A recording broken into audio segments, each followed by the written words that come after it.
अस्सलाम वालेकुम व्यूअर्स, उम्मीद करता हूँ आप सब खैर आफियत से होंगे। आज एक और वीडियो के साथ हम हाजिर हैं और ये वीडियो भी बीकॉम 2 के स्टूडेंट्स के लिए है जिनके लिए हम लेकर आए हैं बिजनेस लॉ के इंपॉर्टेंट क्वेश्चंस। अब तक हम ऑडिटिंग और बिजनेस टैक्स के क्वेश्चन अपलोड कर चुके हैं। आज हमारा बिजनेस लॉ का जो लेक्चर है वो अपलोड हो रहा है और इन क्वेश्चन में जो सबसे पहला नंबर है वो बेसिकली चैप्टर नंबर 1 का है।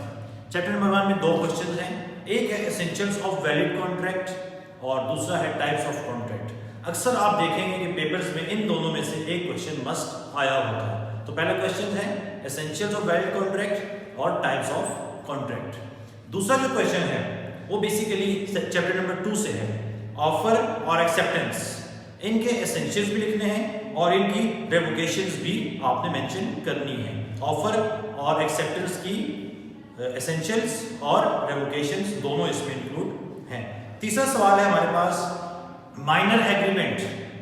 माइनर एग्रीमेंट क्या होता है, उसकी लीगल कॉन्सिक्वेंसेस क्या हैं। ये बेसिकली कैपेसिटी ऑफ पार्टीज का जो टॉपिक है उसमें से इंक्लूड होता है। Question number 4 essentials of consideration और exceptions of consideration. Question number 4 में कंसीडरेशन के एसेंशियल्स भी आ सकते हैं और साथ एक्सेप्शंस भी आ सकते हैं। फिफ्थ क्वेश्चन जो बहुत ही ज्यादा इंपॉर्टेंट है वो है राइट्स ऑफ अनपेड सेलर और राइट्स ऑफ कॉमन कैरियर। ये दो क्वेश्चन भी अक्सर रिपीट हुए हैं और अनपेड सेलर तो बहुत ही ज्यादा इंपॉर्टेंट है क्योंकि तकरीबन 8 में से 6 क्वेश्चंस में अनपेड सेलर लाजमी आया हुआ है। लेकिन इसके साथ साथ राइट्स ऑफ कॉमन कैरियर भी इक्वली इंपॉर्टेंट है जितना कि राइट्स ऑफ अनपेड सेलर है।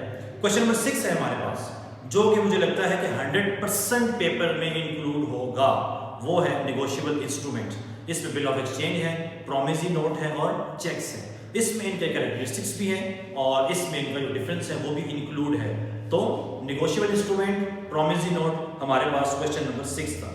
क्वेश्चन नंबर 7 कॉन्ट्रैक्ट डिस्चार्ज कैसे होता है, खत्म कैसे हो सकते हैं, इन हाउ मेनी वेज, किन किन तरीकों से कॉन्ट्रैक्ट डिस्चार्ज हो सकता है।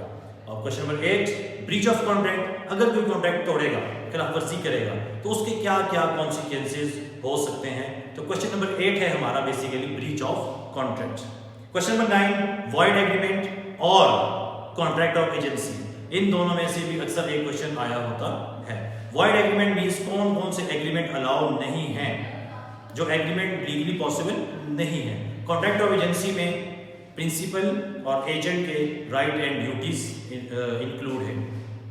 क्वेश्चन नंबर 10 बेलर है, बेली है, इंडेमनिटी, गारंटी, इनके राइट्स और ड्यूटीज हैं।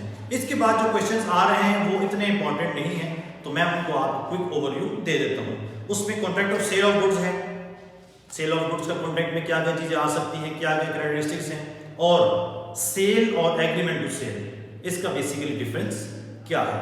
उसके बाद क्वेश्चन नंबर 12 है ट्रेड यूनियन की रजिस्ट्रेशन के बारे में। क्वेश्चन 13 है right and duties of railway और क्वेश्चन नंबर 14 है NICR नेशनल इंडस्ट्रियल रिलेशन के बारे में और एम्प्लॉय कॉन्स्टिट्यूशन के बारे में। तो ये हमारे पास 14 क्वेश्चंस हैं जो कि मोस्ट इंपॉर्टेंट हैं बिजनेस लॉ में।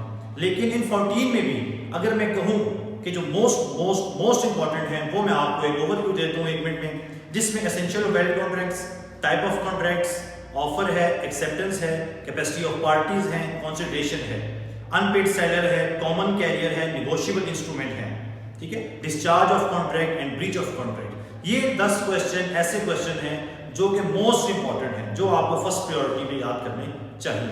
तो ये था हमारा आज का लेक्चर बिजनेस लॉ के इंपॉर्टेंट क्वेश्चंस के बारे में। इंशाल्लाह अगली वीडियो में हम आपको अगले सब्जेक्ट्स के इंपॉर्टेंट क्वेश्चन बताएंगे। तब तक आप हमारी ये वीडियो देखें और अगर आपको इससे कोई फायदा हासिल हो रहा है तो आप इस वीडियो को शेयर भी करें, लाइक भी करें और सब्सक्राइब भी करें। अगली वीडियो के लिए हम आपसे इजाजत चाहते हैं। अल्लाह हाफ़िज़।